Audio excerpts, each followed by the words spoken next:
Assalamualaikum warahmatullahi wabarakatuh. Salam sejahtera untuk kita semuanya.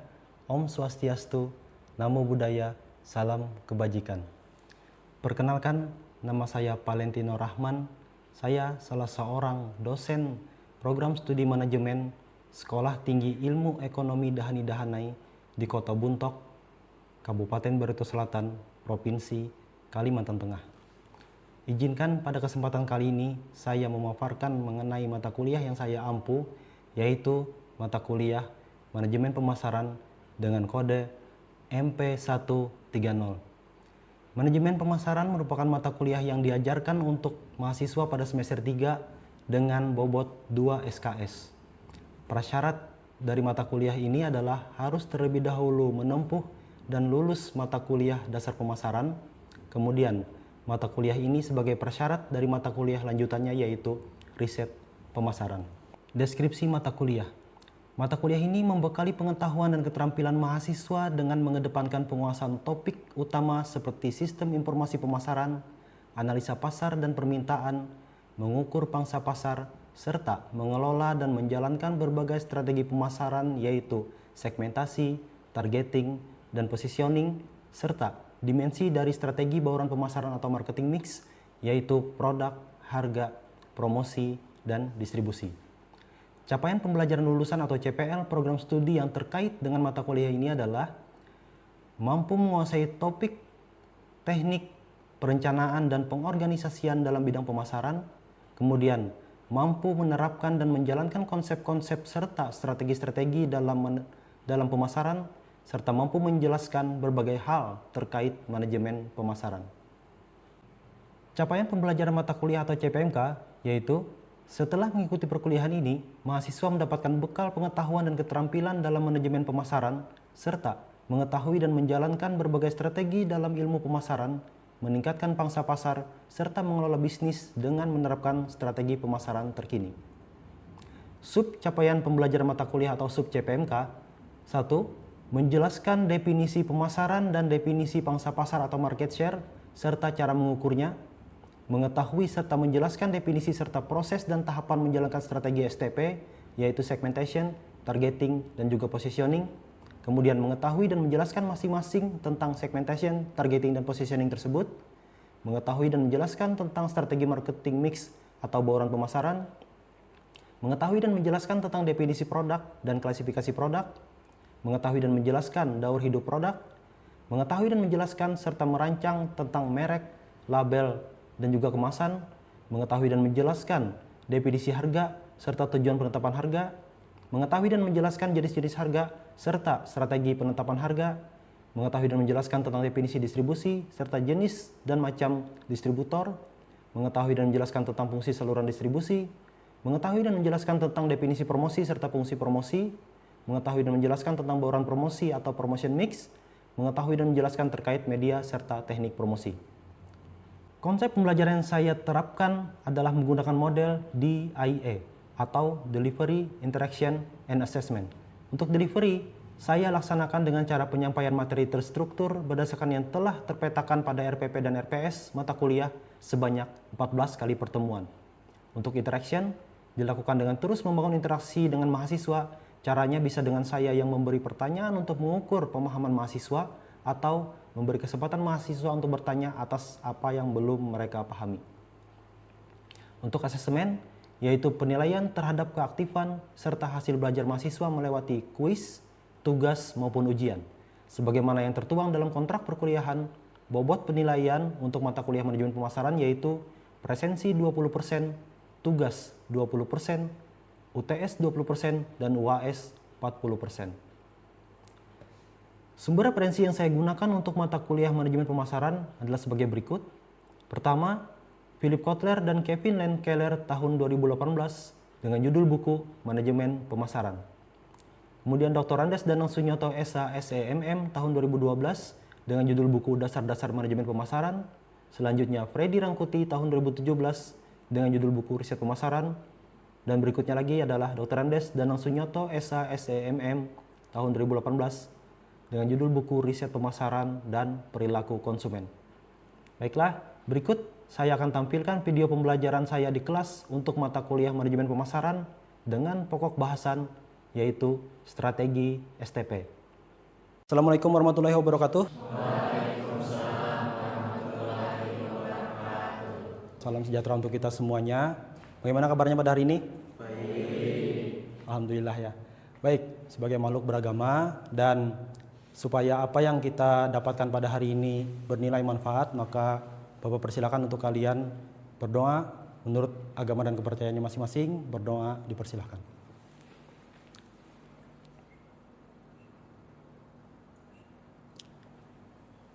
Cukup karena berdoa tidak pernah selesai.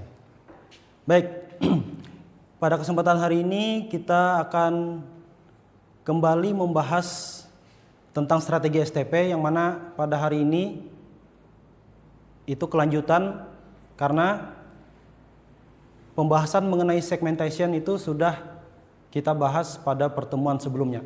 Jadi ini pertemuan ketiga, maka kita akan lanjutkan pembahasan tentang targeting dan positioning.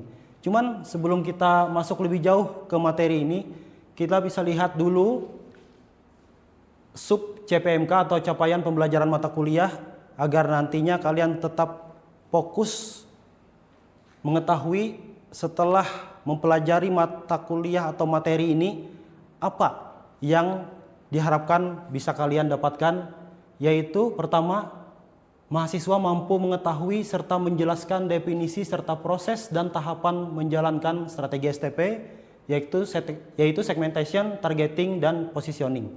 Kemudian mahasiswa mampu mengetahui dan menjelaskan masing-masing tentang segmentation, targeting, dan positioning tersebut.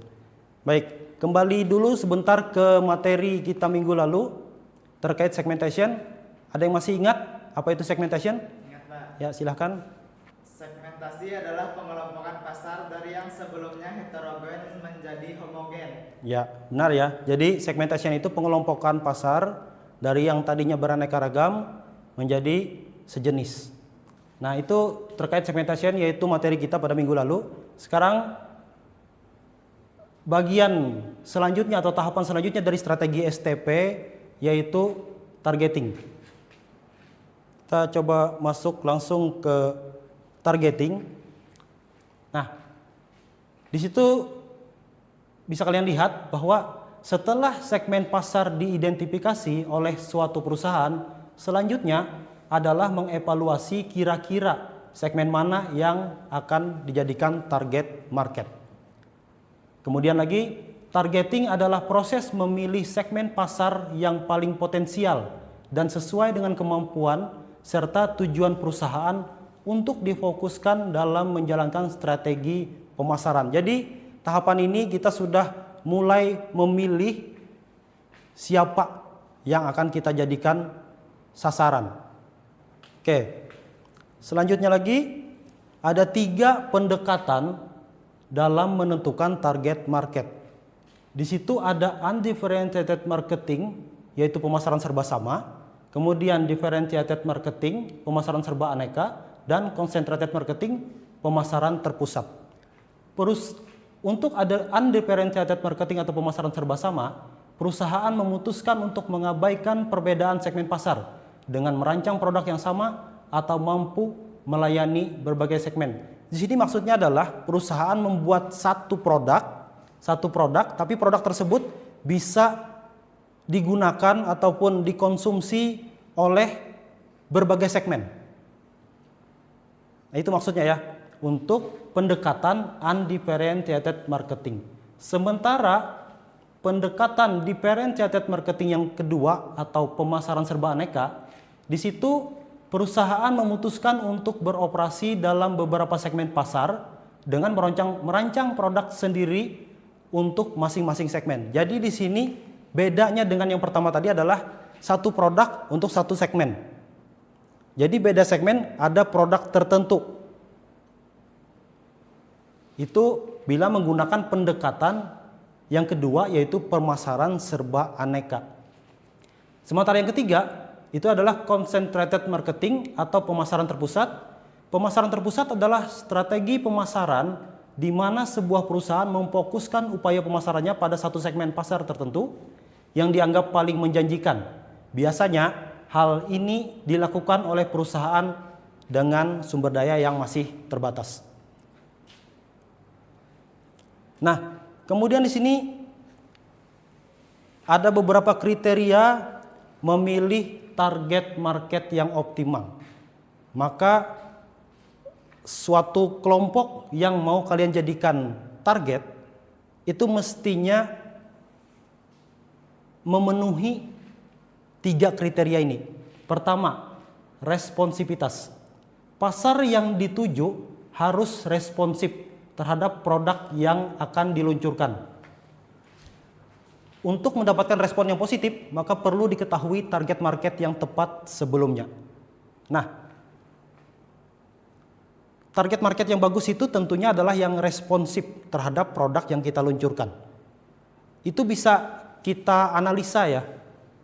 Apabila memang produk kita tersebut tepat mengarah ke target yang semestinya, maka biasanya responnya pasti akan antusias. Ibarat kata kalian menjual alat make up, maka kalau kalian memasarkannya, targetnya mengarah ke para perempuan, tentu responnya akan lebih hype dibanding kalian jualan alat make up, tapi memasarkannya ke kelompok laki-laki.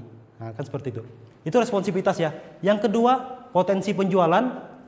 Potensi dalam hal ini tidak hanya dihitung dari jumlah populasi, tetapi juga ditentukan oleh daya beli dan keinginan pasar untuk memiliki produk yang dijual. Jadi, terkait kriteria yang kedua ini tidak hanya sekedar diukur dari jumlah, tapi perlu juga kalian mengukurnya dari sisi daya belinya.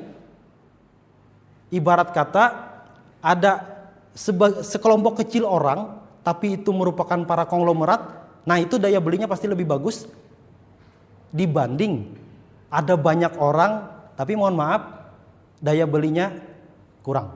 Nah itu ya. Untuk potensi penjualan. Nah yang ketiga, jangkauan media. Media dalam hal ini penting untuk kegiatan promosi yang memiliki pengaruh besar terhadap tercapainya hasil optimal dari pemasaran suatu produk. Jadi ada 3 kriteria memilih target market yang optimal. Nanti untuk kesempatan bertanya Bapak ajukan di sesi akhir ya. Kita lanjut dulu. Untuk tahapan dari strategi STP yang ketiga yaitu positioning. Maksud dari positioning yaitu suatu langkah perusahaan dalam memperlihatkan dan memperkenalkan produknya kepada konsumen supaya dapat menciptakan kesan-kesan tertentu di benak konsumen. Positioning itu adalah bagaimana sebuah produk di mata konsumen serta apa yang membedakannya dengan produk pesaing. Jadi positioning di sini adalah bagaimana kita mencoba untuk menunjukkan produk kita sebagai produk dengan kategori-kategori tertentu di benak atau di hadapan konsumen. Jadi itu definisi daripada positioning. Ada beberapa faktor yang mesti diperhatikan dalam melakukan positioning produk. Yang pertama, be kreatif. Perusahaan harus kreatif dalam merancang produk guna mencuri perhatian target market atau konsumen. Maka kreativitas diperlukan dalam melaksanakan kegiatan positioning. Karena dengan kreativitas tentu kita mampu untuk mencari suatu value yang bisa kita tonjolkan di hadapan konsumen. Selanjutnya lagi adalah simplicity. Komunikasi dalam pemasaran sebuah produk harus jelas dan sederhana. Maksudnya adalah agar para konsumen mudah atau langsung bisa paham dengan apa yang mau kita sampaikan. Maka gunakan bahasa-bahasa yang simpel dan sederhana. Selanjutnya lagi, konsisten yet fleksibel. Perusahaan harus konsisten dan melihat kondisi. Jadi konsistensi itu penting ya dalam melaksanakan kegiatan positioning. Kita bisa ambil contoh konsistensi yang baik dari produk yang mungkin saja kita kenal selama ini. Kita ambil contoh Indomie. Dari sisi mana konsistensinya Indomie? Tentu dari kemasan. Kenapa? Kemasan dengan rasa mie goreng itu konsisten putih sejak dari dulu kala ya kan. Nah, rasa kari ayam konsisten dengan kemasan berwarna kuning. Sementara yang rasa soto, ada yang tahu kemasannya warna apa? Hijau. Dan itu selalu konsisten hijau. Kita bisa bayangkan bagaimana Indomie tidak konsisten. Seandainya mereka tidak konsisten, tiba-tiba mereka merubah warna kemasan itu.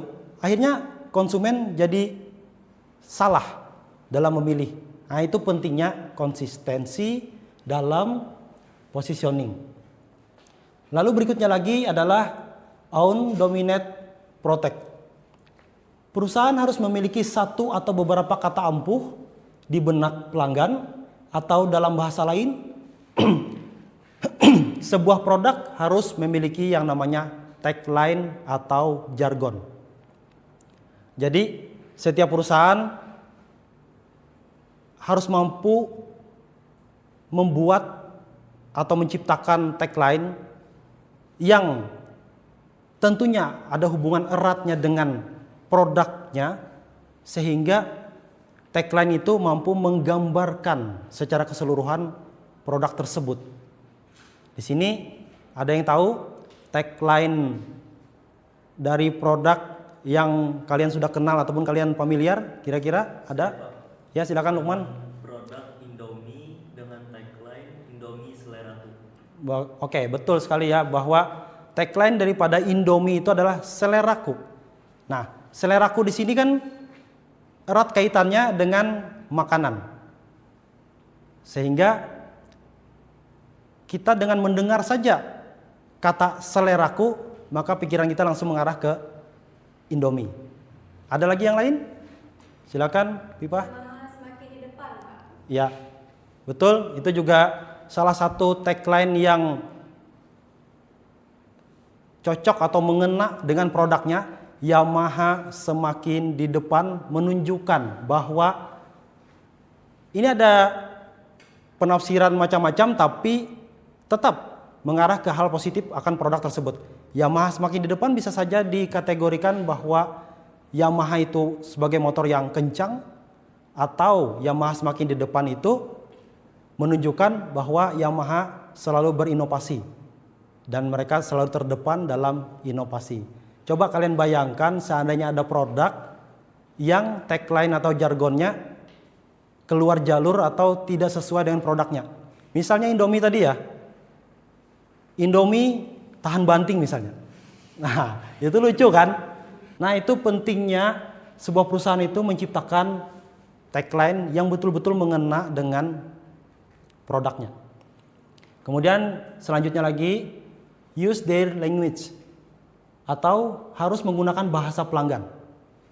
Misalnya sebuah produk target pasarnya adalah anak-anak, maka bahasa yang digunakan harus mudah dicerna oleh anak-anak.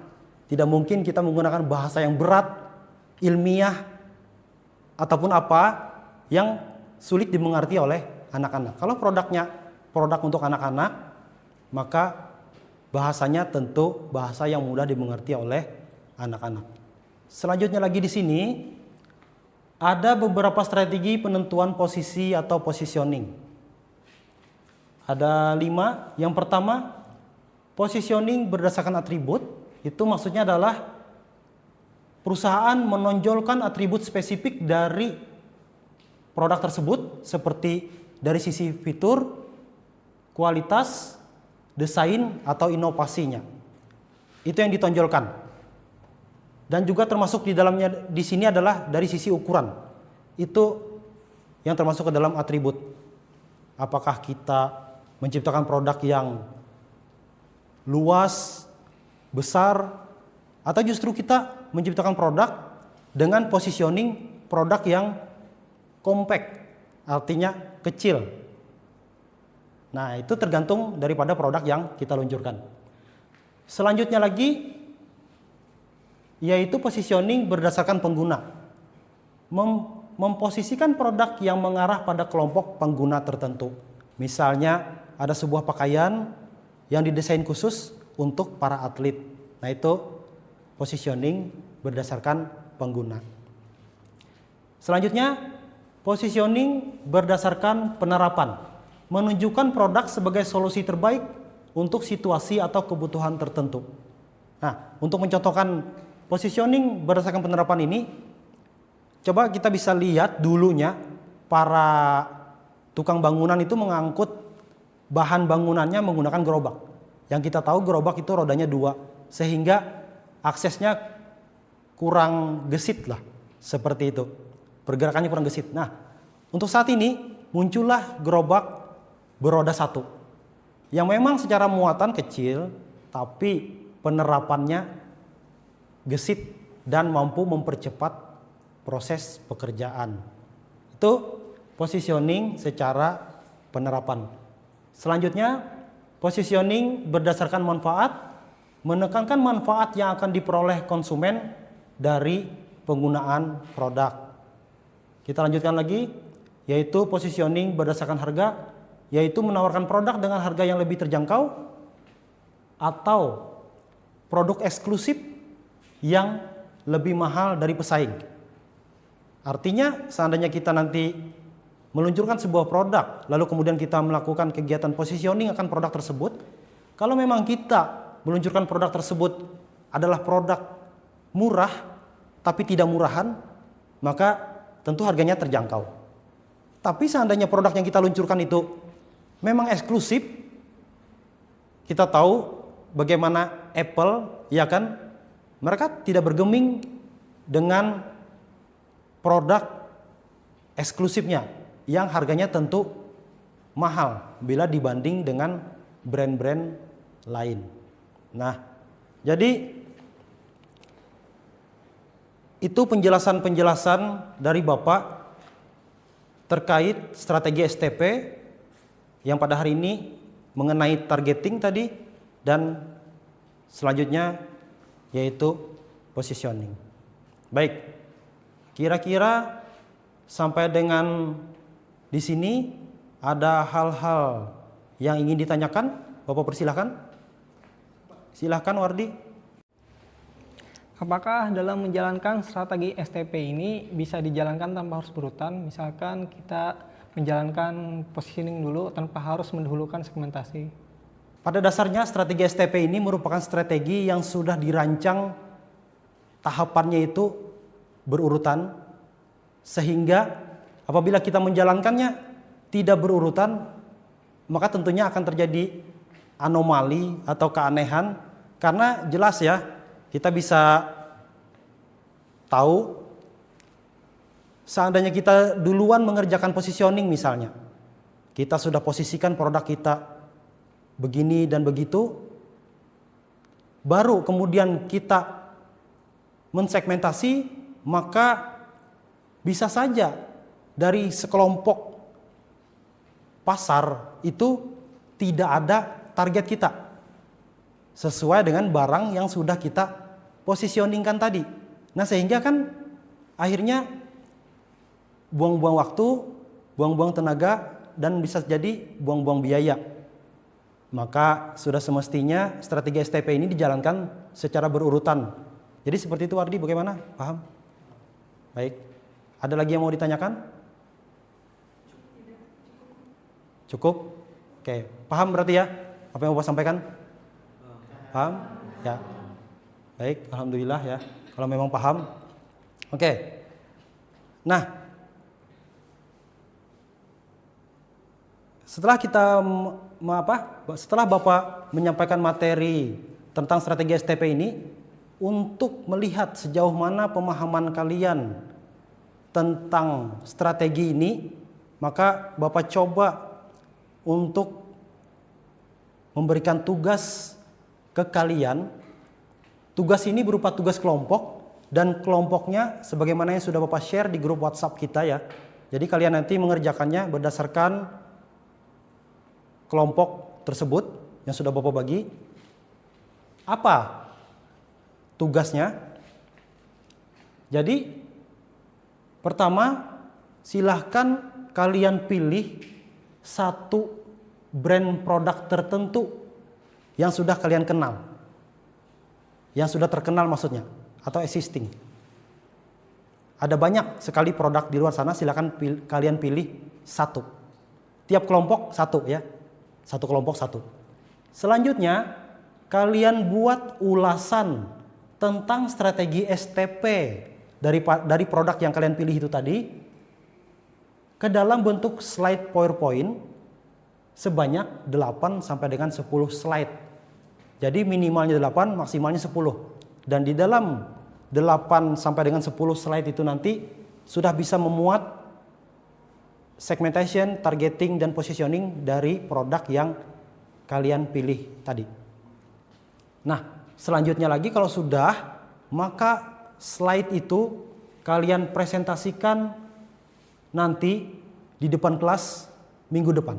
Jadi tugas ini durasi kalian mengerjakannya adalah 1 minggu.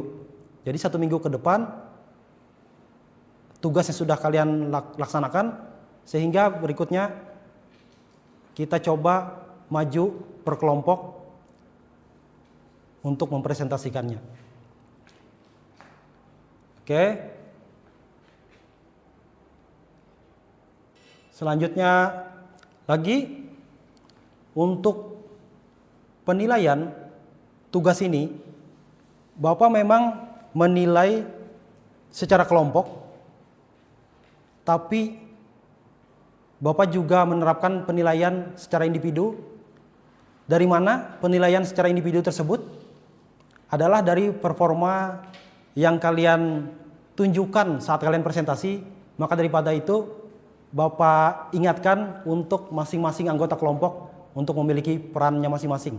Terutama dalam mempresentasikan kalian bisa bagi per slide. Satu slide misalnya 1 orang. Nah, sehingga semua punya kebagian untuk menunjukkan performanya. Belum lagi performa dalam menjawab tanggapan maupun pertanyaan dari audiens atau teman-teman kalian yang tidak sedang mempresentasikan. Jadi maksud Bapak membuat tugas seperti ini karena bidang pemasaran itu erat kaitannya dengan yang namanya komunikasi. Memang sukses ataupun tidaknya program pemasaran itu adalah disebabkan oleh kemampuan daripada si pemasar tersebut untuk mengkomunikasikan produknya sehingga bisa tersampaikan ke konsumen. Demikian tugasnya. Bapak rasa kalian paham dengan tugas ini ya kan? Tinggal dikerjakan, lalu kita mulai presentasikan minggu depan. Kalau memang tidak ada lagi yang ditanyakan, Bapak cukupkan sampai di sini pertemuan kita. Terima kasih atas segala perhatiannya. Assalamualaikum warahmatullahi wabarakatuh.